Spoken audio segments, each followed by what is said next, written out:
Nemáte zrcátko? Androidi nepotřebují zrcátka, jsme stále stejní, ale můžete použít monitor. Vítejte na můstku lodi, která pluje světem vzdělávání už 11 let. Naše loď, Vysoká škola finanční a správní, je součástí flotily složené ze 6 škol, letících prostorem a časem do budoucnosti. Z nichž 2 se na start teprve připravují. Posádka v této chvíli čítá 6100 studentů, učitelů a členů palubního personálu. Loď tvoří 3 paluby, pražská centrální a 2 střediskové v Mostě a na Kladně. Na jejich prohlídku vás nyní zvu. Zapněte si prosím bezpečnostní pásy.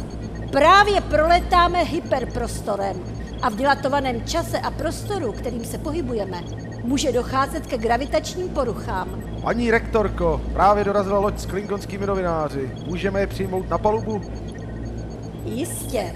A odveďte je rovnou na ošetřovnu a připravte plazmové zbraně.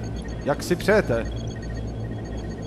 Pro hladkou teleportaci na jednotlivé paluby doporučuji, abyste se trvali na svých místech. Počítači, Praha Vršovice, Estonská ulice, Vysoká škola finanční a správní. Pozor, tady probíhá rekonstrukce nové budovy Vysoké školy finanční a správní. Chyba teleportace. Nacházíte se na stavbě. No takhle to vypadá, když selže technika. Upřesněte, prosím, lokaci.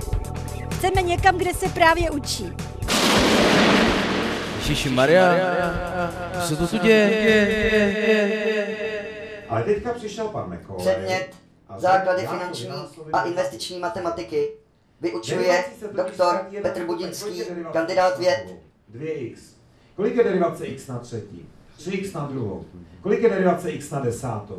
10x na devátou. Čili on se ztratí ten jeden stupeň, derivuju podle y. Pane kolego, nenechte se rušit. Jak vidíte, naše univerzita disponuje technologickým zázemím umožňujícím využití multimediálních podpor.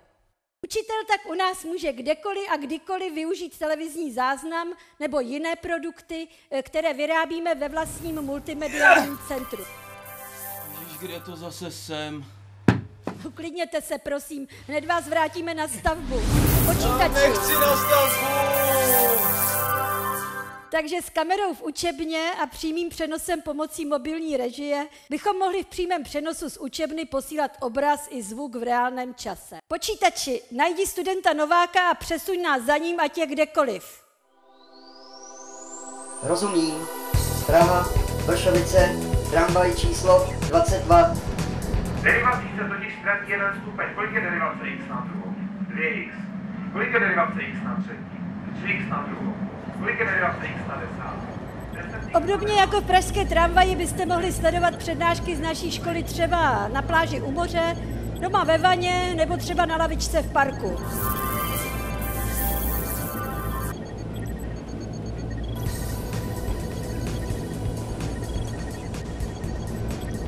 Paní admirálko, za chvíli začíná zpravodajství ze země.